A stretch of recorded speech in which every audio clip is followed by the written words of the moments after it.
Seja bem-vindo ao programa O Direito é Todo Seu. Aqui discutimos temas jurídicos de interesse de toda a comunidade.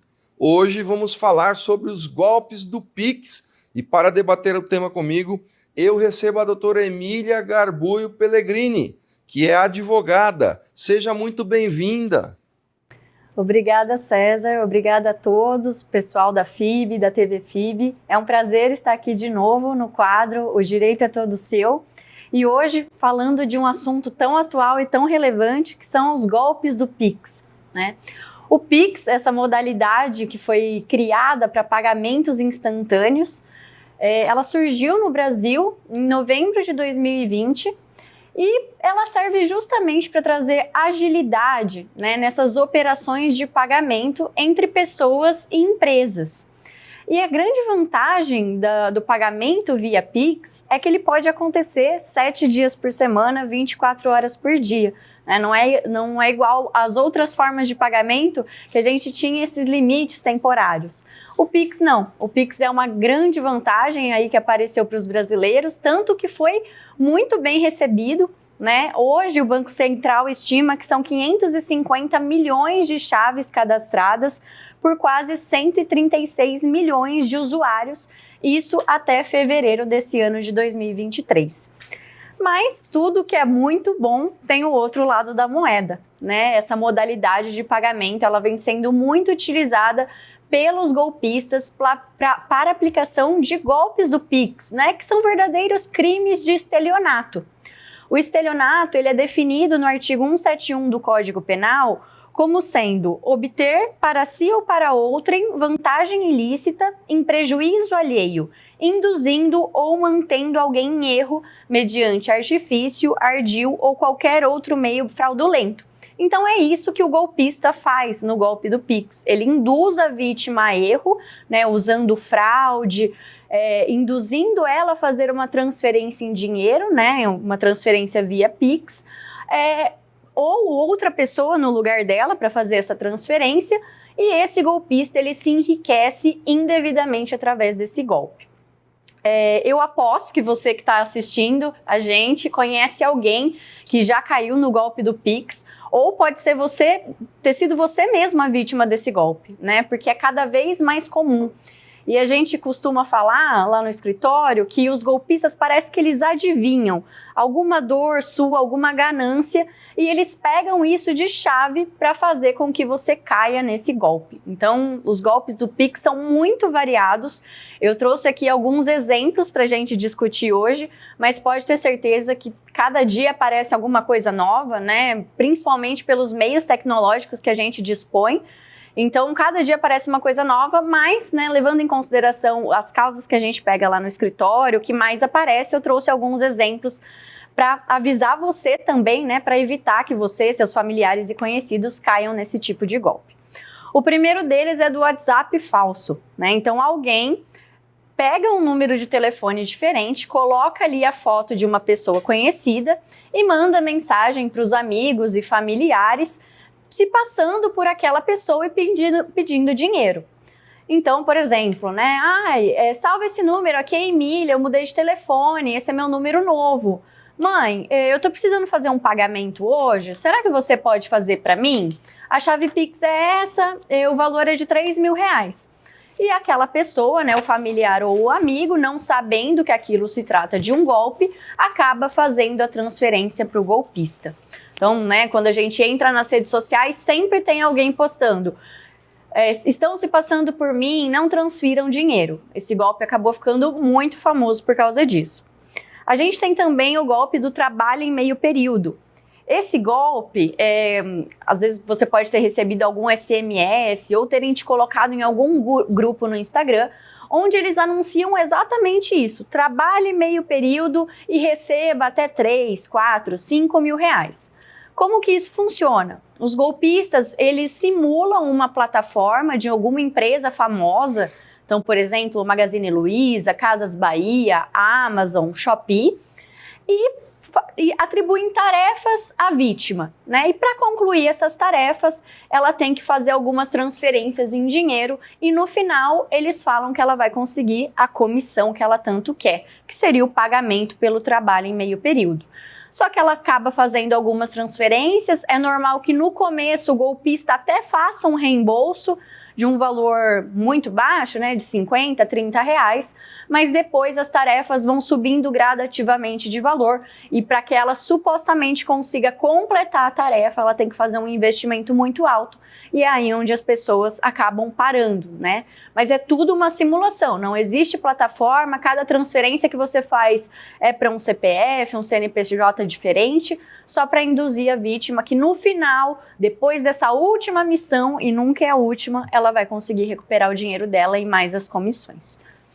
A gente também tem o golpe do investimento em dobro. O investimento em dobro, acho que vocês já viram, né, algum perfil no Instagram, no Facebook sendo hackeado e os golpistas, eles se passam pelo proprietário daquele perfil falando que ele fez um investimento, que retornou em dobro para ele em poucas horas, né? Eles falam que são investimentos em criptomoedas, que o retorno é garantido, mas a gente sabe que não existe isso de retorno garantido, né? Tudo que é muito fácil, a gente tem que desconfiar. Então, nesse caso, você acaba fazendo uma transferência como se fosse um investimento, e depois eles até tem alguns golpistas que falam, olha, para liberar o seu dinheiro, você tem que pagar uma determinada taxa, um determinado imposto. A vítima acaba transferindo mais dinheiro, mas é tudo uma fraude, não tem nenhum investimento. E a conta daquela pessoa, na verdade, foi hackeada. A gente tem também a compra do carro falso, né? Como que funciona? É um anúncio, né, na internet de um veículo, pode ser uma moto ou um carro, e esse anunciante, ele dá todas as características do carro, acontece de a vítima ver pessoalmente o veículo, né, conhecer ali o proprietário do veículo, ver o veículo, na hora de fazer o pagamento, acaba fazendo o pagamento para a conta que o anunciante manda, né, pode ser do próprio anunciante ou de um terceiro, que não é a conta do proprietário. Daí o proprietário fala, não, você não transferiu para mim, eu não recebi nenhuma quantia em dinheiro, então eu não posso te entregar o carro.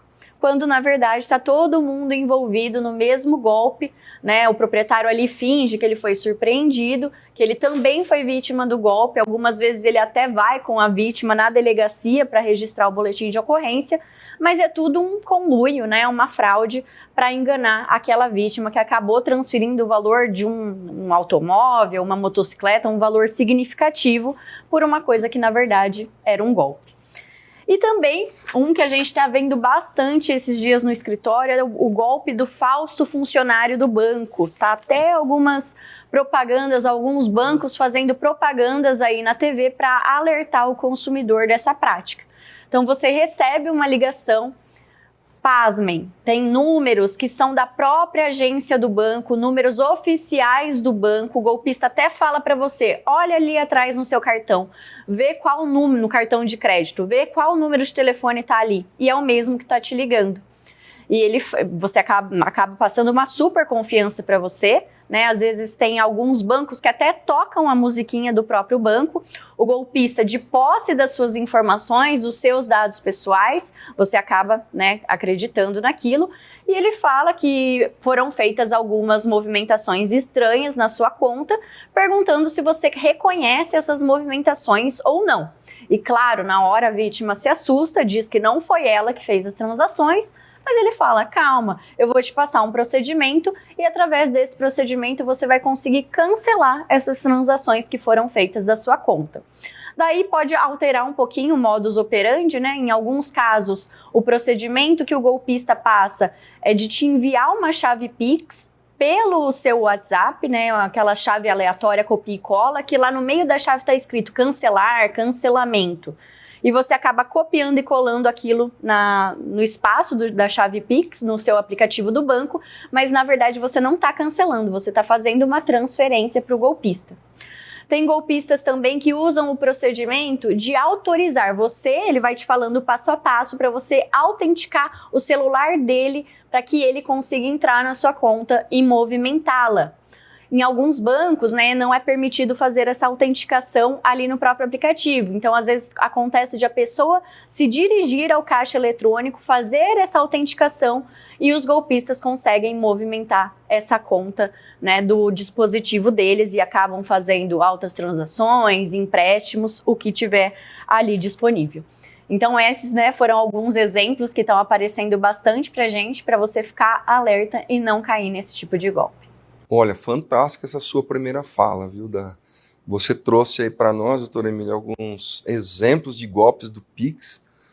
Só essa primeira fala sua, creio que já valeu aí a nossa audiência com os nossos telespectadores, com as nossas telespectadoras, porque sem dúvida alguma, eu tenho certeza que muitos daqueles que estão nos assistindo, muitas daquelas que estão nos assistindo, devem ter caído em algum desses golpes. Isso serve de um alerta, como você mesmo disse, para que a pessoa que nos vê nesse momento, que nos ouve, que fique aí, como se diz o termo, que fique esperto nessas situações todas. Então foi primordial que as pessoas saibam a forma como os golpistas agem. E você disse muito bem qual é essa forma que eles agem. Imaginemos aí então uma seguinte situação, às vezes não. O nosso telespectador, a nossa telespectadora, tenho certeza que está com vontade de fazer a seguinte pergunta. Imaginemos aí que alguém caiu no golpe do Pix. Infelizmente, caiu aí nesse golpe. Existem várias formas demonstradas por você aqui agora. Assim, cair no golpe do Pix. Quais são as primeiras providências que uma pessoa deve tomar ao ser vítima aí do golpe do Pix? É muito importante essa pergunta, tá? Porque ali na hora, quando você acaba de ser vítima do golpe, a gente fica meio perdido, transtornado, a gente não acredita. Tem pessoas que nem acreditam que aquilo seja efetivamente um golpe. Então, se você está na dúvida, fez transferência para desconhecido, não obteve, né, às vezes o produto, o serviço que você estava querendo adquirir, o primeiro passo é registrar um boletim de ocorrência na Polícia Civil. Por quê? Esse boletim de ocorrência vai servir para a Polícia Civil dar início ao procedimento de investigação daquele crime de estelionato, como a gente comentou, e pode ser que você venha a ser chamado futuramente para prestar novos esclarecimentos, porque com certeza não é só você que foi vítima desse crime, há outras pessoas, outras vítimas que também estão registrando a mesma ocorrência, né? E isso leva a Polícia Civil a investigar essa espécie de crime. Além disso, né, qual que é a importância do boletim de ocorrência fora a parte criminal? Se a gente for pensar num futuro processo que você possa entrar para tentar recuperar o seu dinheiro, isso vai ser muito importante, porque o boletim de ocorrência, as informações que estão contidas ali, elas gozam de presunção relativa de veracidade. Então, isso vai servir para embasar as suas alegações em um futuro processo judicial para corroborar a verossimilhança das suas alegações. E lembrando, né, que o boletim de ocorrência ele pode ser feito de forma online. Aqui no estado de São Paulo é possível registrar a ocorrência pelo crime de estelionato de forma totalmente online. Alguns estados não contam com esse crime específico de estelionato na hora que você vai registrar o boletim de ocorrência online. Então a gente, né, fica aqui a indicação para que você se dirija a uma delegacia para que você possa registrar o crime corretamente. Mas aqui no estado de São Paulo você consegue fazer isso de uma forma totalmente online. E além disso, né, além do boletim de ocorrência, o segundo passo é entrar em contato com o seu banco para contestar aquela ou aquelas transações que foram feitas. O banco, ele tem um procedimento administrativo que é também regulamentado pelo Banco Central, que chama Mecanismo Especial de Devolução. Nesse MED, que a gente chama, a instituição financeira que realizou a transferência, que no caso vai ser o seu banco, o banco da vítima, vai entrar em contato com a instituição financeira que recebeu o dinheiro e eles vão tentar fazer uma tentativa de bloqueio naquela conta. Se acharem o dinheiro ali, eles têm 7 dias para analisar se aquilo realmente se trata de uma fraude ou não e conseguem estornar o valor que eles encontrarem ali na conta do golpista para a conta de quem efetuou o pagamento. qual que é a grande vantagem de entrar em contato imediatamente com o seu banco? A primeira é que é uma tentativa de você recuperar o seu dinheiro, né? Então é uma tentativa válida e também, num segundo momento, falando mais uma vez do processo judicial, esse comprovante que você contestou essas transações vai ser muito importante para a gente conseguir comprovar a responsabilidade do banco sobre essas movimentações fraudulentas. Nós temos aí muita coisa para falar sobre o Pix, mas nós precisamos fazer um rápido intervalo e voltamos já já, não saia daí.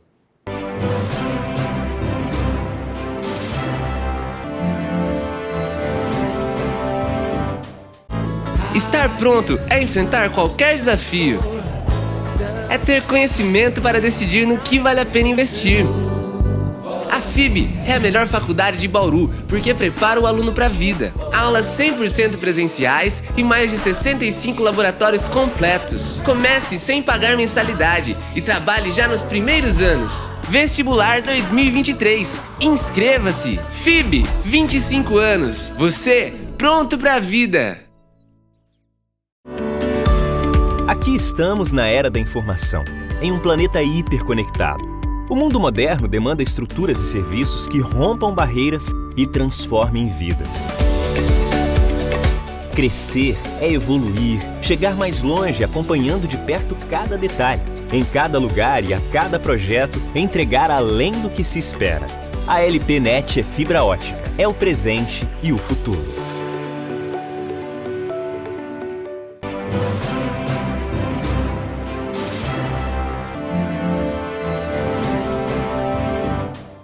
Seja bem-vindo ao programa O Direito é Todo Seu. Hoje estamos falando sobre os golpes do Pix e eu tenho certeza que você, nossa telespectadora, você, nosso telespectador, deve estar se perguntando aí, que é o que é mais importante, né? A transação de Pix envolve, evidentemente, dinheiro. Caso você tenha caído aí vai a pergunta, doutora Emília, caído no golpe do Pix, é possível recuperar esse dinheiro perdido? Como faz isso? Então, primeiro a gente tem aquele procedimento administrativo que eu estava comentando com vocês, que é o MED, né, que é uma tentativa de você achar ali dinheiro na conta que recebeu a transferência via Pix. Porém, como a gente sabe, esses golpistas são muito espertos. Então, assim que o dinheiro cai, eles já pegam e mandam para outra conta. Por isso que a maioria dessas tentativas de restituição por esse meio acabam sendo infrutíferas ou acaba sendo encontrado um valor muito menor do que o valor perdido. Então, se você tem mesmo interesse de recuperar o seu dinheiro, o caminho seria um processo judicial. Nesse processo judicial, a primeira coisa que a gente tem que fazer é identificar esses golpistas. Porque a maioria das transações, na maioria dos bancos, o banco acaba escondendo, né, os dados completos da pessoa que realizou aquela transação por um procedimento de segurança do banco. Então você acaba vendo o nome, mas só tem os 6 dígitos do meio do CPF, não tem os dados completos daquela pessoa. Além do endereço, que é importante numa ação judicial, porque a pessoa precisa ser citada para poder se defender naquele processo. Então, o primeiro passo, né, é ou expedir ofício para a instituição financeira onde o golpista tem a conta que recebeu o seu dinheiro, para que ela informe os dados daquela pessoa, ou também o Poder Judiciário conta com alguns sistemas por meio dos quais a gente consegue fazer essa pesquisa de dados. Num segundo momento, a gente pede uma antecipação de tutela, da tutela de urgência, para que se façam bloqueios nas contas bancárias daqueles golpistas. Diferente daquele procedimento administrativo do banco, aqui a gente usa o sistema do Cisbajude e ele consegue identificar automaticamente todos os bancos onde uma pessoa possua conta bancária. E ele faz bloqueios automáticos de todos os valores que caiam ali naquela conta. Então é muito mais efetivo do que o procedimento do banco, porque o procedimento do banco ele só tenta uma vez, achou, ele devolve, não achou, ele não fica tentando. E aqui no Cisbajude a gente tem essa vantagem, a gente não se limita só àquela conta que recebeu, a gente consegue identificar todos os bancos onde uma pessoa possua conta bancária e também a gente consegue fazer bloqueios automáticos, não importa que seja 60 centavos que caiam ou R$2.000, ele vai bloquear até atingir o valor do prejuízo. E num último momento também a gente pode pedir ofícios, expedições de ofícios para as instituições financeiras para que elas informem. Depois que o dinheiro caiu da conta e o golpista tirou, para onde ele mandou? Para qual outra conta? Para qual outro banco? Para qual outra pessoa? Isso permite que a gente faça o rastreamento daquele valor. Além, é claro, da gente abordar a questão da responsabilidade dos bancos. Essa questão, a última fala sua aí, é de extrema importância também, porque o Pix envolve aí duas pessoas, uma conta bancária e uma outra conta bancária, não necessariamente dois bancos, mas porque às vezes o Pix é transferido, evidentemente em outra conta, mas dentro do mesmo banco, né? E falando nessa questão da responsabilidade, como é que fica a questão do banco, da responsabilidade do banco? Ele pode ser responsabilizado pelo golpe? Como que é analisada a situação? Primeiro, a gente tem que entender que a relação entre a vítima e o banco é uma relação de consumo, independentemente que seja o banco dela ou o banco do golpista. Porque nós temos ali o artigo 2º, parágrafo único do Código de Defesa do Consumidor, que de uma forma mais abrangente entende que equipara-se a consumidor a coletividade de pessoas, ainda que indetermináveis, que agem intervindo nas relações de consumo. Além disso, a própria súmula 297 do STJ dispõe que o Código de Defesa do Consumidor é aplicável às instituições financeiras. Então, dito isso, né, já que é uma relação de consumo aplicáveis às normas de defesa do consumidor, a gente tem que pensar na disposição contida no artigo 14, que diz que os fornecedores devem responder objetivamente pelos danos que causarem aos consumidores. E essa responsabilidade objetiva, ela vem da teoria do risco-proveito, né? Então, se o banco ele obtém lucro, ele obtém vantagens fazendo esse tipo de comercialização, ele também tem que responder pelos ônus decorrentes daquela prática. O consumidor ele não pode ser responsabilizado pelos ônus daquela prática, né? Porque esses ônus cabem ao fornecedor. É isso que diz a teoria do risco-proveito. Então, trazendo aqui, né, para a nossa realidade de golpes do Pix, você pode estar pensando assim, nossa, mas o banco ele não tem nada a ver com isso, né? Foi um terceiro que cometeu esse tipo de delito, por que o banco seria responsabilizado? O STJ ele já encarou isso e dispõe na sua súmula 479 que as instituições financeiras respondem objetivamente pelos danos gerados por fortuito interno relativos a fraudes e delitos praticados por terceiros no âmbito das operações bancárias. Então, mesmo que essas práticas, esses golpes, sejam causados por terceiros, o banco ele foi negligente ao não fornecer os mecanismos de segurança necessários para evitar esse tipo de prática, por isso que ele responde objetivamente pelos danos que forem causados aos consumidores.